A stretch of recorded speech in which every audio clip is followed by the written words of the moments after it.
Alright, I am going to try something really different today. I'm calling it a Let's Chat, and I'm bringing in my husband on this video to talk with me about Warcraft. I would really love your feedback on this video especially because if this does well, I might do this more or include fans or other channels to come in and talk with me about different topics too. So we had microphone issues, so the sound is a little bit wonky in here, but hopefully the content is good. So please don't comment to me on the sound, talk to me about the content. All right, we all good? Let's get started. So we're trying something new today. This is gonna be a Let's Chat because I watched a movie that I have no idea what's going on in it. So I brought in a resident expert, really residential. Not really an expert.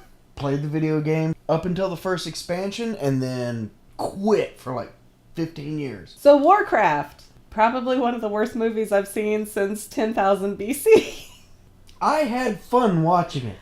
I had no idea what was going on. And that's kind of why you're here, because I have no idea what was going on. I spent most of my time going, oh, I know where that's at. Only thing I could figure out is most all the action happened in the lower half of the Eastern Kingdoms.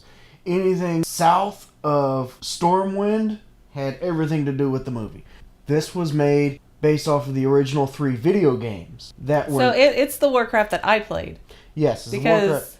I was very familiar with Warcraft 2. That was like, I love that game. Well, this movie was based off of basically the first movie, which doesn't make any sense for them saying Stormwind, because Stormwind was established afterwards, because originally the undead race in World of Warcraft, their city, the Undercity, is based in the original version of Stormwind.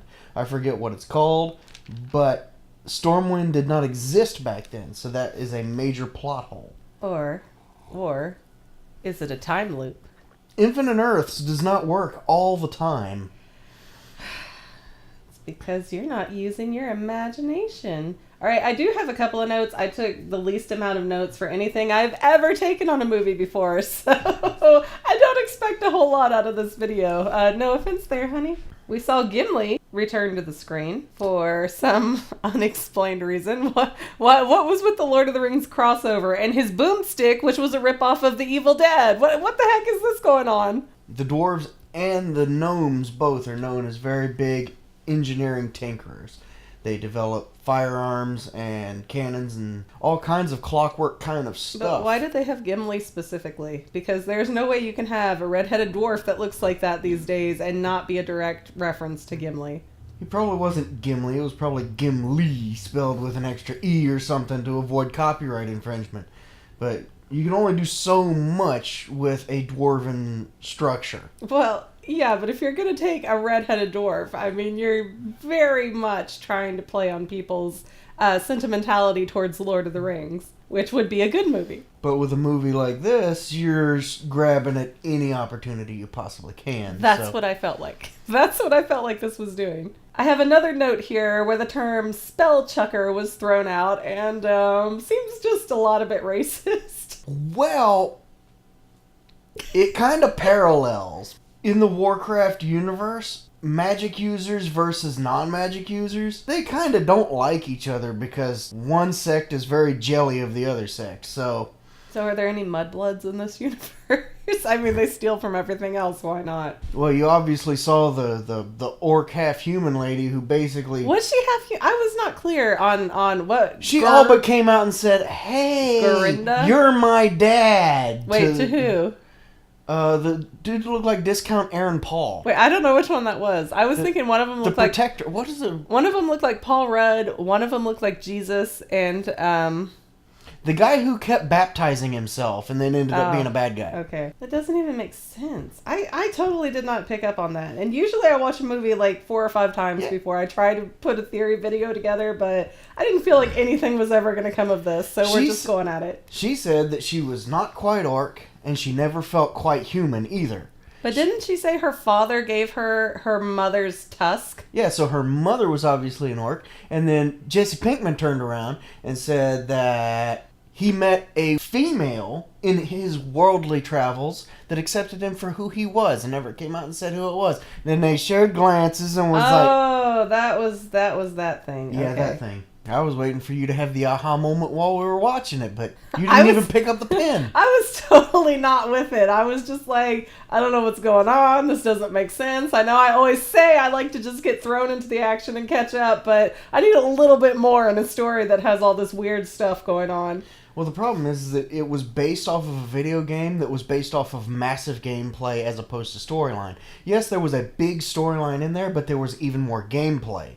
So the whole design of the game was for you to explore all these little side quests and all these things that were going on. They couldn't jam in a 2-hour movie. That's where the World of Warcraft lost me, because I love Warcraft 2, but then you had a World of Warcraft account, and I tried to do that, and it was just like, side quest. And I'm like, this is just redundant and ridiculous. I don't want to do this all day. But I was a blood elf for all of like 2 hours. Oh, that was after I picked up the account again. I played heavily from date of release until literally the day of the very first expansion. I didn't play hardly any after that. My life took off. But we got married. Yeah, that was it. But if you would go to a zone in any part of that game, you would follow all the quests in that zone. There was a major storyline that would play out in that zone. And if you kept track as you leveled up, it would actually play out a whole storyline. I don't have the patience for MMOs. I accept that about myself, and I'm okay with that. Oh, the little baby orc. That was the only thing I've got that's even remotely theorizable right now. Okay. Orc Moses? Yeah, Orc Moses. They went through the portal with the pregnant lady for some stupid reason, and what I took from that was the baby was born dead, and then he zapped that deer to bring the baby to life. Yes. But she was white, he was white, and the baby was green. That was because he used fell magic. They've been describing that throughout the entire movie. That was the reason why some of them were green, some of them were white. He was using fell magic, which is a demon. Why was it sometimes blue? That was just a lot of artistic license. Okay, then all the orcs that were killed off in like the first time through the portal that we saw in the movie, they were all the green orcs. So they were all originally white orcs, and then some of them got magical powers? Yeah, because, what was his name? Gunga Din. I don't remember his actual name. The guy that did all the magic stuff. Anytime he did anything with the magic, it was always green stuff. And he was actually bestowing fell magic on other orcs, which would turn them green. But the big guy with the big claw thing going on, he got the magic at the end, and he didn't turn green. He still stayed white. His hand was like greenish. I think it was because he was fighting the whole concept, because he was very torn on the whole orc tradition. So what they're saying is if you accept the darkness into your heart, it turns your skin dark? Basically, from what I've seen in the video games, that's based off of a demonic type of thing. There is a whole sect of demons. The warlocks and the dark priests tend to mess with that kind of stuff. And you'll see mobs all the time under the name like Fell Deer or Fell Antelope or Fell Angry Guy. Is it felled, F-E-L-D, or like felt like the cloth, or fell like you fell over? Like fell like I fell down the stairs, as in fell from grace. But the thing is if you go into places like the Blasted Lands and Desolus and all these different areas in World of Warcraft, you see a lot of these things, a very large presence of them. So they are a faction in and of themselves to deal with, and they're just more of an annoyance. They're trying to get power, but they just can't. The shaman is claiming that he's giving you power, but really he's asking you permission to be possessed, and that in turn turns you into a slave to the Fel. Yeah, I feel like I completely missed the whole thing with why they were green versus white. Darn. I thought I had somewhere to go there, but alas, I did not. Okay, the only other note I took down is what exactly is going on with the lightning gate? It seemed like the guy could get the human could get his arm through it, but not his body, and then he couldn't, and then it just got weird from there. Well, because if you notice, spoiler alert, he was working for the Fel. He was wanting the war. He was wanting everything to happen. The only reason he threw up that barrier was to perpetuate his subterfuge. But he acted like he was not in control of what was going on there. I think he was conflicted. I think he initially aligned with the Fel, trying to bring peace. By the time he realized that it was actually detrimental, it was too late, and he was almost doing a schizophrenic thing where half of him out of his control was fighting for the Fel and half of him in his control was fighting against it. I kept trying to get into the story and fully pay attention, and it just seemed to make less sense the harder I tried. They did try to jam-pack 60 hours of gameplay into 2 hours. But I have played, the older Warcraft, so I feel like I should have. And it really bothered me that the orcs were, evil, because I always played as the orcs, and I don't know, I never got that impression. I always felt like they were being bullied by the human characters.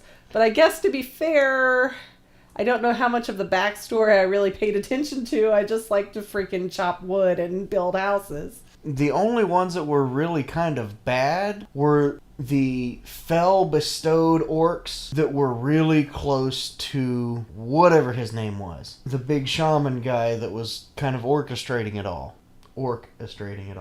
Don't encourage him. Stop being proud of yourself.